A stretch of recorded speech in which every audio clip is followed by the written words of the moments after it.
Salut l'équipe, c'est Jisan et aujourd'hui on se retrouve pour une nouvelle vidéo sur Dragon Ball Xenoverse 2 et comme promis, voici le top 5 des évasions super frappe que j'utilise le plus. C'est un top basé seulement sur mon utilisation personnelle et non pas sur les dégâts. À aucun moment je viendrai vous dire que telle ou telle évasion est meilleure qu'une autre. Mes vidéos sont basées seulement sur mon expérience personnelle, donc ce genre de top basé sur mes préférences sont seulement et purement subjectifs. D'ailleurs, pour ce genre de top, j'aime bien connaître vos techniques que vous utilisez en ce moment, donc n'hésitez pas à me faire part de votre top 5 de vos évasions super frappe, et j'insiste bien sur le mot super frappe, parce que c'est vraiment casse-couille de voir des commentaires totalement hors sujet. Donc si vous ne connaissez pas la différence entre la super frappe et le super Kikoa, dites-le moi, et je m'attarderai plus sur cette nuance dans la prochaine vidéo. Et n'oubliez pas, faites-moi part de vos évasions super frappe que vous préférez en commentaire. Bref, après toutes ces précisions, c'est parti.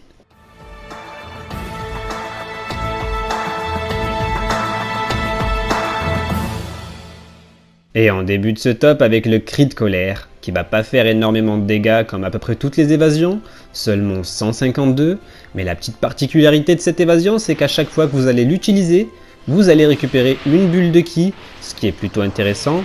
C'était une évasion que je kiffais sur Xenoverse 1, qui je trouve toujours intéressante sur Xenoverse 2, même si c'est sûr que voilà, les prochaines que vous allez voir sont meilleures à mon sens. Mais voilà, je trouve que le cri de colère reste une évasion intéressante, et on la débloque dans la quête parallèle numéro 68.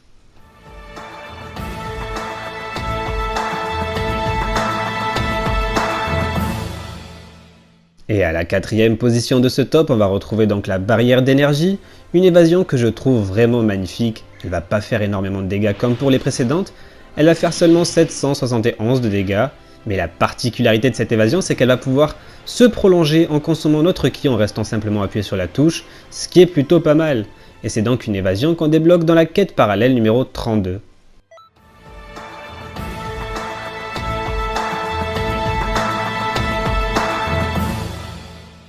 Et à la troisième position de ce top, on retrouvera l'attaque psychique, une évasion de Golden Frieza qui est vraiment stylée. Elle fait seulement 771 de dégâts, comme l'évasion précédente. Comme je vous l'ai dit, les évasions ne font pas énormément de dégâts.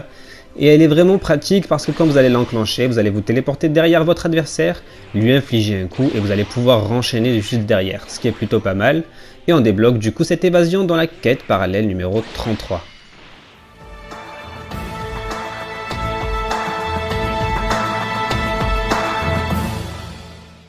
Et à la deuxième position de ce top, j'ai mis tout simplement l'hyper déplacement. C'est sûrement l'évasion que vous avez le plus vue sur ma chaîne. C'est l'évasion que je mettais sur tous mes persos, sans distinction. Mais au fil du jeu, au fil des DLC qui sont arrivés et les différents patchs, cette évasion a été patchée énormément de fois. À l'époque, quand on utilisait cette évasion, pendant qu'un ennemi utilisait une attaque ultime, vous vous téléportiez sur l'ennemi et vous cassiez sa garde directement. Et sauf que voilà, au fil du temps, elle a été patchée. Et maintenant, il faut vraiment que votre ennemi ait très peu d'endurance pour que vous lui brisiez sa garde quand il utilisera une technique ultime. Donc voilà, elle est beaucoup moins intéressante qu'à l'époque. C'est une évasion, je me souviens plus du tout comment on la débloque. Je pense que c'est à la boutique PT ou peut-être dans un entraînement de Kula parce que je crois que c'est une évasion de Kula. Donc voilà, n'hésitez pas à dire en commentaire comment on la débloque pour les personnes qui n'auraient pas la technique. Parce que moi, je me souviens plus du tout comment on la débloque. Ça fait vraiment trop longtemps que j'ai cette évasion.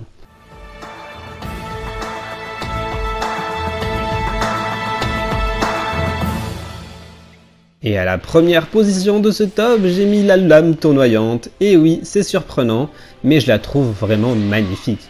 Puis en plus, elle fait vraiment pas mal de dégâts, comme on a vu, les évasions précédentes ne faisaient pas énormément de dégâts, sauf peut-être l'hyper déplacement qui montait déjà à 2000. Et ben la lame tournoyante montera à 2700 de dégâts, ce qui est plutôt pas mal.